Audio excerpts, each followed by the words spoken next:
Assalamualaikum warahmatullahi wabarakatuh. Alhamdulillahirabbil alamin wassalatu wassalamu ala asrofil anbiya'i wal mursalin Sayyidina Muhammadin wa ala alihi wa sahbihi ajmain, amma ba'du. Alhamdulillah, pada kali ini kita bertemu lagi di kajian akhlak dan tasawuf. Semoga teman-teman tetap dalam lindungan Allah, sehat, tidak kurang satu apapun, amin amin amin ya robbal alamin. Oke teman-teman, kita akan bahas pada pertemuan kali ini tentang prinsip dan faktor pembentukan akhlak.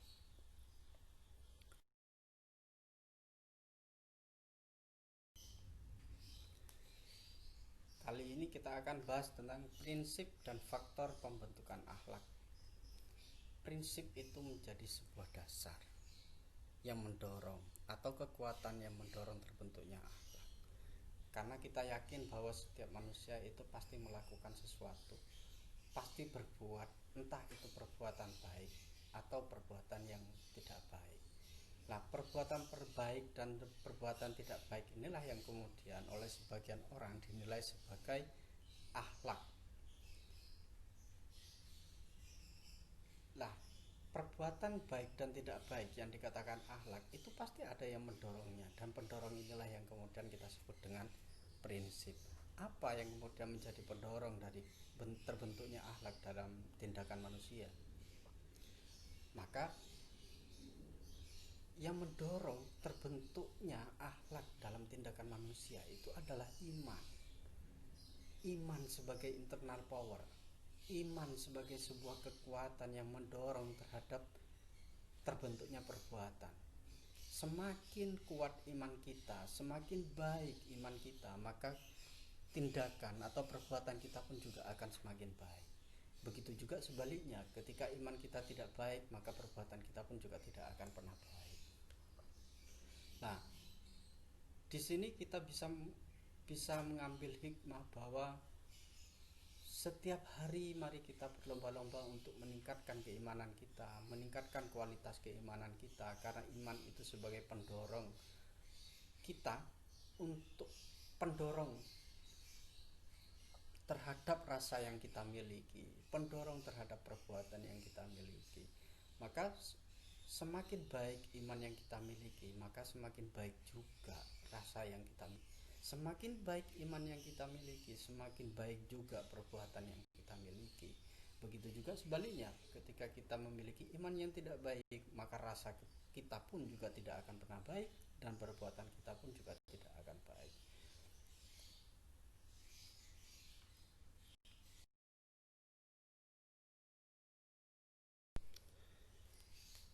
Iman yang menjadi internal power atau pendorong terbentuknya perbuatan, terbentuknya akhlak, ini hanya dimiliki oleh orang-orang yang beriman.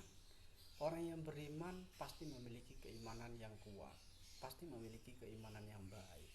Lah bagaimana kemudian kita melihat orang yang beriman atau tidak? Siapakah orang yang beriman itu? Bagaimana kita akan melihatnya? Setidaknya kita akan mengatakan begini. Jadi orang yang beriman itu indah perangainya, jadi lembut, santun, tutur katanya itu menjadi salah satu ciri dari orang-orang yang beriman. Jadi kalau dia berbicara menyejukkan, menyenangkan, itu adalah tutur kata orang yang beriman. Tidak ada orang yang beriman yang kemudian berkata kasar, mencaci dan lain sebagainya, itu enggak ada. Dan orang yang senang mencaci, orang yang senang memaki, itu bukan salah satu ciri dari orang-orang yang bisa kita katakan sebagai orang yang beriman. Yang selanjutnya adalah teguh pendirian, tidak terombang-ambing. Jadi kalau kita akan mengatakan ini halal, ini haram, ini A, ini B, ini benar, ini salah, dia tidak akan pernah terombang-ambing oleh apapun. Karena pendirian yang dimiliki oleh orang beriman adalah pendirian yang berdasarkan kepada hukum syara, hukum syariat, hukum agama. Itu yang kemudian menjadi sesuatu yang sangat penting, dan hari ini terlalu banyak orang-orang yang kurang pendirian, kurang memegang teguh terhadap hukum-hukum syariat. Masih banyak yang terombang-ambing oleh persoalan-persoalan duniawi. Nah, orang yang beriman adalah orang yang sangat teguh pendiriannya. Selanjutnya adalah salah satu ciri orang yang beriman adalah mengayomi, melindungi antar sesama. Sesama Islam, kita sesama orang Islam, kita harus saling melindungi. Ini yang kemudian disebut dengan ukhuwah Islamiyah, persaudaraan sama Islam. Kita berusaha untuk mengayomi, melindungi, bukan menindas sesama muslim, siapapun itu, kenal atau tidak, kerabat atau tidak, kita harus saling mengayomi dan harus saling melindungi. Dan salah satu ciri orang yang beriman adalah selalu mengayomi dan melindungi sesama. Itu ukhuwah Islamiyah.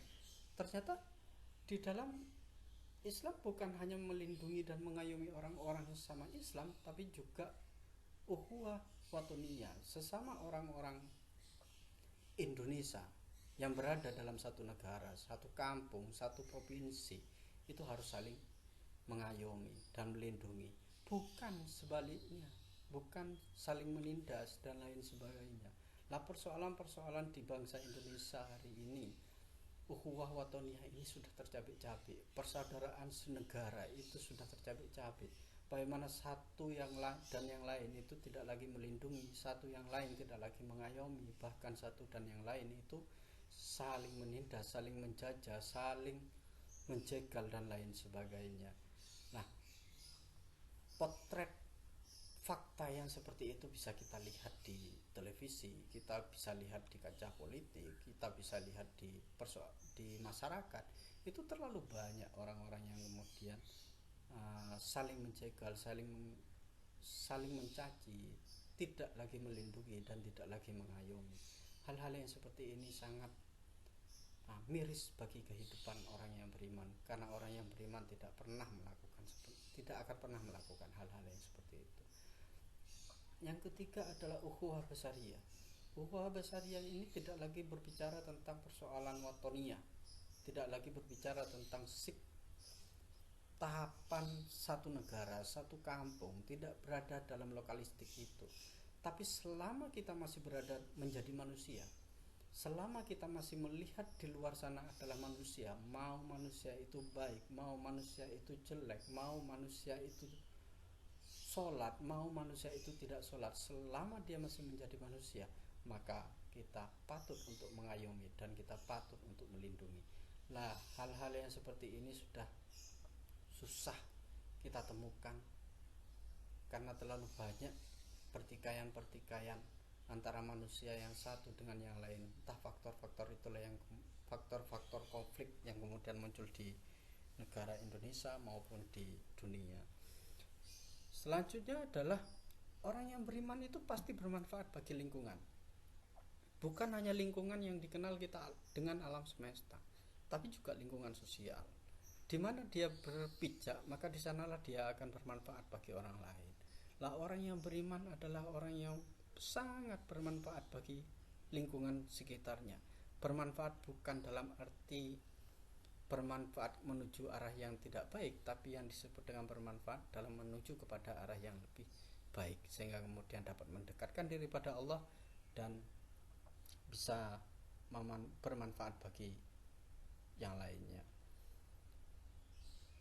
Karena khairun nas anfa'uhum linnas, sebaik-baik manusia itu adalah orang yang memberi manfaat kepada orang lain. Jangan sampai jadi sampah masyarakat, karena jadi orang yang beriman pasti bermanfaat.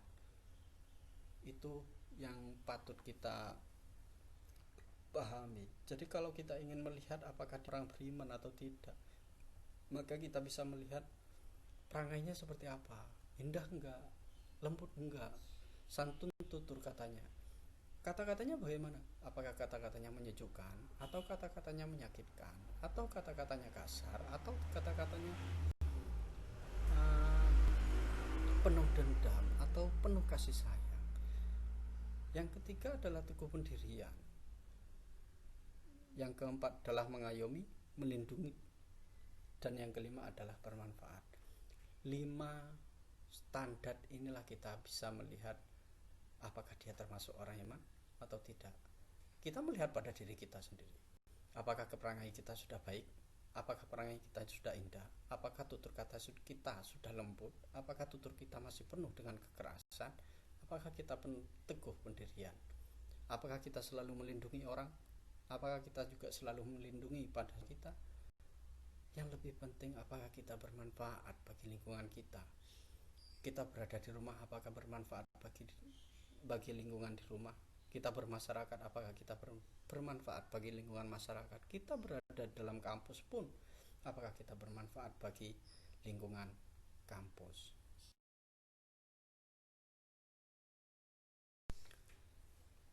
Kalau kita sebut tadi bahwa iman adalah internal power sebagai pendorong, maka setiap perbuatan pasti ada faktor yang membentuknya. Nah, faktor-faktor terbentuknya akhlak itu bagaimana dalam diri manusia? Setidaknya dalam kajian ini kita hadirkan 3 aliran. Yang pertama adalah aliran nativism, yang kedua adalah aliran empiricism, yang ketiga adalah aliran konvergensi. Aliran nativism itu mengatakan faktor paling berpengaruh, paling berarti bukan satu-satunya, faktor paling berpengaruh terhadap faktor pembawaan diri dalam yang berupa kecenderungan dan bakat. Faktor yang paling berpengaruh terbentuknya akhlak itu adalah pembawaan dari dalam atau bakat. Jadi faktor yang menentukan perbuatan baik atau tidak itu adalah bakat, pembawaan, sifat bawaan yang ada dalam diri manusia. Kalau sifat bawaan itu baik, dominan baik dalam diri manusia, maka dia akan menciptakan perbuatan-perbuatan yang baik, akan menciptakan akhlak-akhlak yang baik. Begitu juga sebaliknya, ketika pembawaan sifat bawaan yang dimiliki oleh manusia itu jelek, maka yang akan muncul adalah sifat akhlak atau perbuatan yang juga tidak baik. Yang kedua adalah empiricism. Aliran ini berusaha menekankan bahwa faktor yang paling berpengaruh itu bukan dari dalam, tapi dari luar. Karena manusia itu bertindak itu pasti dipengaruhi oleh lingkungan sosial atau pendidikan. Nah, kalau kita berada dalam lingkungan sosial yang tidak baik, kita berkumpul dengan para preman katakan, maka orang empirisme mengatakan dia pasti akan bertindak, akan berbuat atau akan memiliki akhlak yang juga tidak baik. Karena preman selalu diasumsikan sebagai orang yang memiliki akhlak tidak baik. Kalau dia berada dalam lingkungan tidak baik, maka dia pasti akan memunculkan akhlak yang tidak baik. Begitu juga sebaliknya, ketika kita berada dalam lingkungan yang baik, maka yang akan muncul adalah lingkungan akhlak yang baik. Empirisme selalu mengatakan faktor luar memiliki pengaruh yang sangat hebat terhadap terbentuknya akhlak kita. Nah, itu empiricism. Yang ketiga adalah konvergensi. Konvergensi ini berusaha untuk mensintesakan, menggabungkan antara aliran nativism dengan empiricism, sehingga konvergensi mengatakan faktor terbentuknya akhlak itu ada 2. Satu adalah internal, yang kedua adalah eksternal. Internal itu adalah sesuatu yang berada dalam diri kita, seperti sifat bawaan, bakat, dan lain sebagainya. Sedangkan eksternal itu adalah faktor lingkungan, pendidikan, dan lain sebagainya. Konvergensi berusaha untuk mengintegrasikan dunia internal, faktor internal dengan faktor eksternal dalam pembentukan akhlak manusia.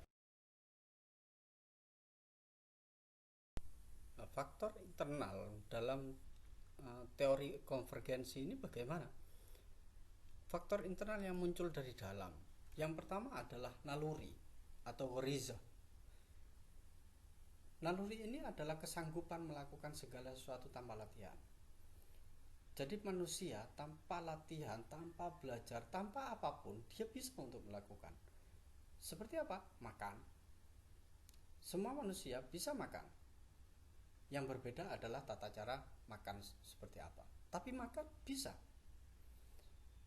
Yang kedua adalah naluri berjodoh, naluri keibubapaan, naluri berjuang, naluri bertuhan. Itu adalah naluri yang dimiliki oleh manusia sebagai sifat bawaan. Jodoh itu pasti, seorang laki-laki pasti memiliki keinginan untuk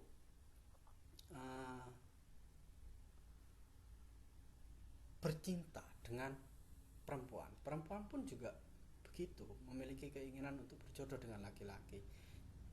Kalau toh ada pada era hari ini laki-laki yang berusaha untuk berjodoh dengan laki-laki, itu adalah sesuatu yang abnormal.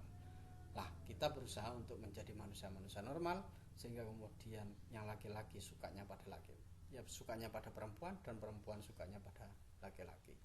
Yang kedua, yang selanjutnya adalah naluri ibu bapak, keibuan dan kebapaan.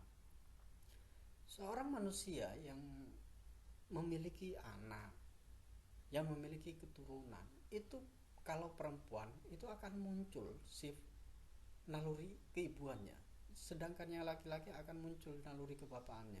Apakah itu perlu diajari? Tidak. Itu tanpa latihan, tanpa belajar pun itu akan muncul naluri keibuan dan naluri kebapaan terhadap naluri kebapaan yang dimiliki oleh orang tua terhadap anaknya. Yang selanjutnya adalah naluri berjuang. Berjuang untuk hidup, berjuang untuk makan, berjuang dalam kehidupan duniawi, dan juga berjuang untuk urusan ukhrawi. Nah, manusia harus memiliki perjuangan. Hanya manusia-manusia yang mati tanda petik itu yang tidak pernah mau berjuang dalam kehidupan ini maupun berjuang untuk kehidupan yang ukhrawi. Selanjutnya adalah naluri bertuhan. Manusia yang dilahirkan di alam semesta ini pasti memiliki keyakinan, pasti memiliki naluri, tanpa diajari, tanpa latihan, pasti memiliki naluri bertuhan. Siapapun itu, entah katanya orang ateis, apalagi yang teis. Orang yang memiliki kepercayaan pada Tuhan sudah tidak perlu dipertanyakan, karena itu adalah bagian naluri manusia yang untuk memiliki Tuhan. Sedangkan yang ateis, apakah bertuhan? Naluri bertuhan bukan hanya bertuhan dalam aspek formal, tapi dia, orang ateis, juga memiliki satu kepercayaan atau keyakinan bahwa ada kekuatan besar yang berada di luar alam semesta ini, dan itu adalah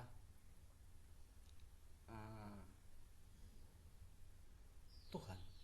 Dan itulah yang kemudian dipercaya oleh orang-orang ateis, sehingga kemudian siapapun yang hidup di alam semesta pasti memiliki naluri yang disebut dengan naluri bertuhan. Faktor internal kedua adalah kebiasaan, adat.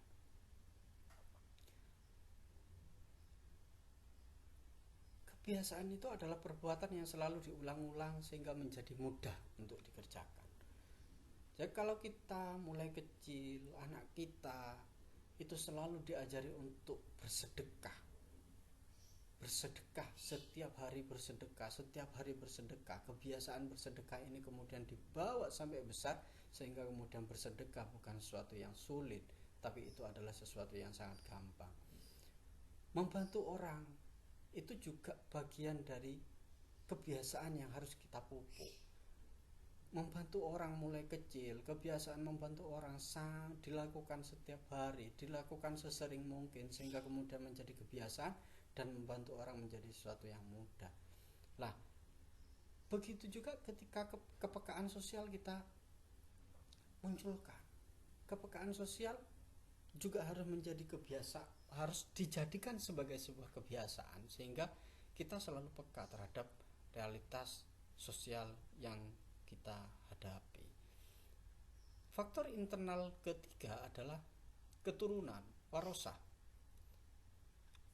Keturunan ini merujuk kepada sifat keturunan dari orang tua terhadap keturunannya, baik secara langsung maupun tidak langsung. Lah, keturunan ini sifat turunan pasti dimiliki oleh seorang anak, baik itu dari orang tuanya maupun dari kakeknya. Keturunan yang langsung itu dari orang tua ke anaknya, sedangkan keturunan tidak langsung itu dari kakek ke cucunya. Itu bisa. Makanya kemudian anak alim ulama, keturunan alim ulama memiliki potensi besar, memiliki sifat yang sama dengan orang tuanya. Apakah semua anak ulama itu memiliki bisa menjadi ulama? Belum tentu. Bisa jadi yang menjadi ulama adalah cucunya, bisa menjadi ulama adalah ke bawahnya. Begitu juga sebaliknya. Ketika anak seorang preman, ketika anak seorang pemabuk, ketika anak orang yang tidak baik, bukan kemudian tidak menjadi baik, tapi dia memiliki potensi untuk menjadi tidak baik, dan itu bisa dirubah, bisa, sehingga kemudian bisa dirubahnya dengan kebiasaan-kebiasaan yang baik. Tapi potensi untuk menjadi yang sama dengan orang tua atau kakeknya itu sangat besar. Faktor internal ketiga adalah keinginan atau kemauan keras. Kehendak adalah kekuatan dari dalam. Keinginan, manusia harus memiliki keinginan. Manusia harus memiliki kemauan keras. Kalau manusia yang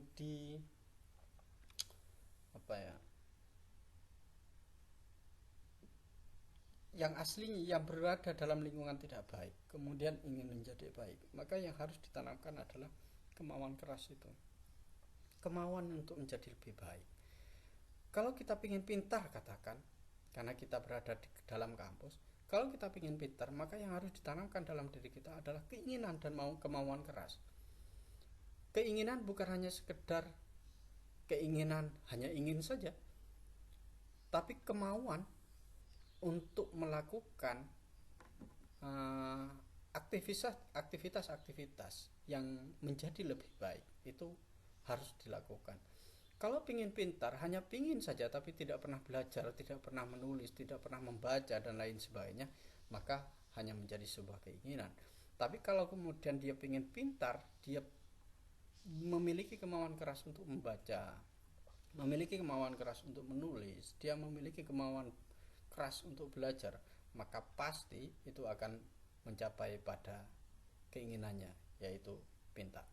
Maka tanamkanlah kemauan keras, tanamkanlah keinginan kita untuk menjadi manusia yang lebih baik setiap hari. Karena mangkana yaumu khairan min amsihi fawarobi. Mangkana yaumu khairan min amsihi fawarobi. Orang yang beruntung itu adalah orang yang hari ini lebih baik daripada hari kemarin. Tapi kalau hari ini sama dengan hari kemarin, itu adalah orang yang rugi. Faktor internal kelima adalah suara batin atau suara hati, memberikan peringatan seperti isyarat pada tingkah laku manusia yang berada di ambang bahaya atau keburukan. Seumpama kita berada dalam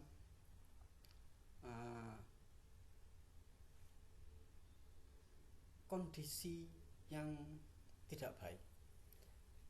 Contoh, kalau kita lagi ujian, tidak tahu, maka yang akan muncul dalam pikiran kita adalah nyontek, ngerepek, dan lain sebagainya. Tapi ketika kita ingin ngerepek, maka yang berbicara adalah hati, suara hati, bahwa ngerepek itu tidak boleh. Kenapa suara hati selalu berusaha untuk menunjukkan kita pada jalan yang baik? Karena suara hati itu adalah suci, suara hati itu adalah murni. Itu yang kemudian harus kita ikuti. Kalau kita selalu mengikuti pada suara hati, maka kita akan menjadi manusia yang baik. Setiap kita ingin melakukan keburukan di alam semesta, maka bertanyalah kepada suara hati, apakah suara hati menunjukkan bahwa ini adalah sebuah keburukan atau tidak. Dalam konteks suara hati inilah kita berusaha untuk mendengarkan suara hati kita secara baik dan detail.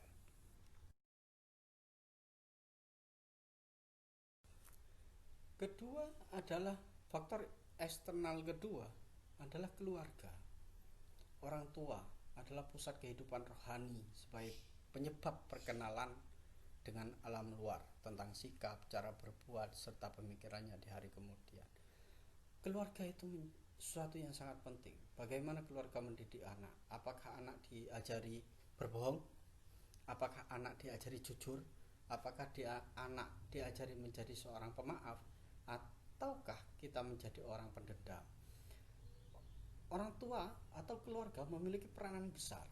Oleh karena itu, setiap anak yang dilahirkan dalam keluarga, mulai dari kecil kita ajarkan untuk menjadi seorang pemaaf, orang yang mengakui terhadap kesalahannya sehingga kemudian dia berani untuk meminta maaf.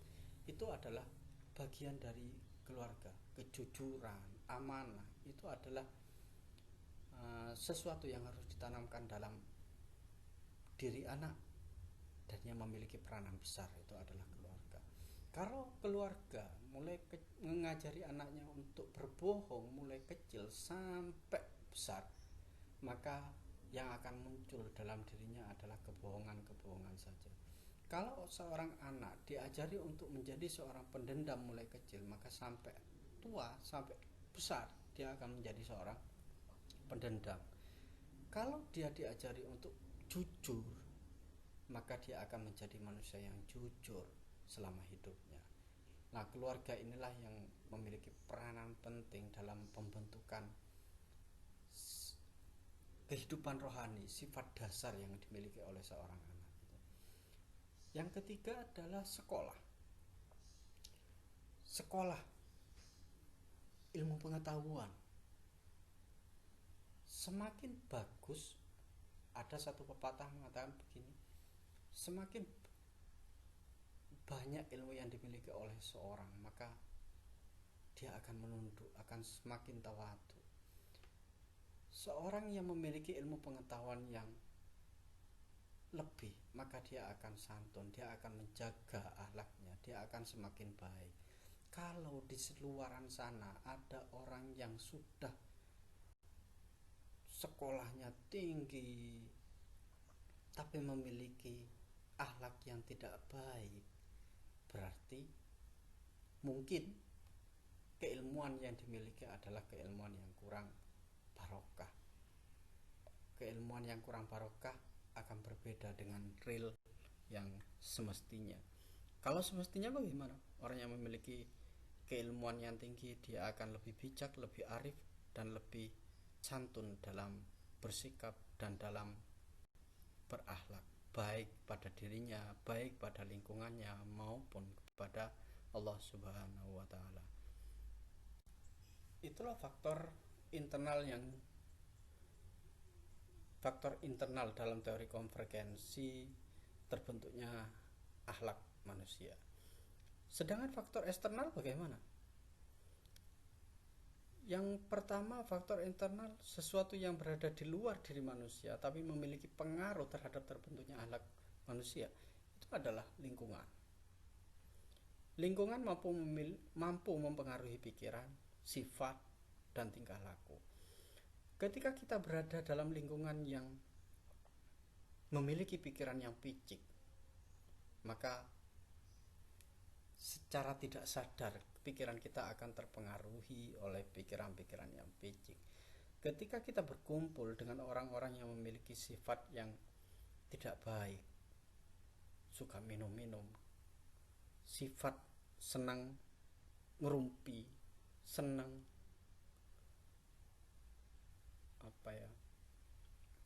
gosip, maka secara tidak langsung itu akan memiliki pengaruh terhadap sifat kita sehingga kita selalu berada satu ritme dengan mereka. Yang selanjutnya adalah lingkungan juga memiliki pengaruh terhadap tingkah laku. Kalau kita berkumpul dengan orang-orang yang memiliki tingkah laku yang kasar, maka secara tidak sadar kita juga akan terpengaruh bahwa tingkah laku kita akan masuk dalam dunia yang keras itu, yang tidak baik itu. Begitu juga dengan sebaliknya. Ketika lingkungan kita itu bersih, lingkungan kita itu baik, kalau kita kumpul dengan para kiai, kita kumpul dengan para ulama, maka yang akan memilih, yang berpengaruh kepada kita adalah pikiran-pikiran positif, sifat-sifat positif, tingkah laku yang positif. Maka dari sini kita bisa mengatakan untuk menjaga akhlak kita menjadi manusia yang baik, untuk menjaga akhlak yang murni, yang mendekatkan diri pada Allah, maka pandai-pandailah mencari lingkungan di mana bijak. Apakah kita akan berkumpul dengan orang yang tidak baik, ataukah kita akan berkumpul dengan orang yang baik?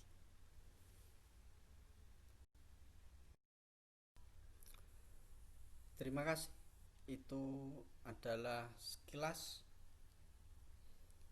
kajian kita tentang prinsip dan faktor terbentuknya akhlak dalam diri manusia, maupun faktor internal maupun faktor eksternal. Kita sudah bahas dari tadi. Nah, mari kita tutup. Sebelum kita tutup pertemuan kita kali ini, kita baca selawat hasbi bersama-sama. Hasbi Rabbi Jalallah ma fi qalbi ghairullah Nur Muhammad sallallahu la ilaha illallah. Hasbi Rabbi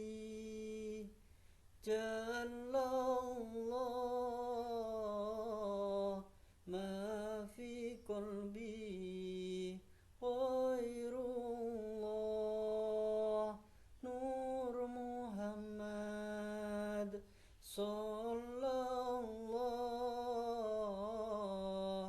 la ilaha illallah. Hasbi Rabbi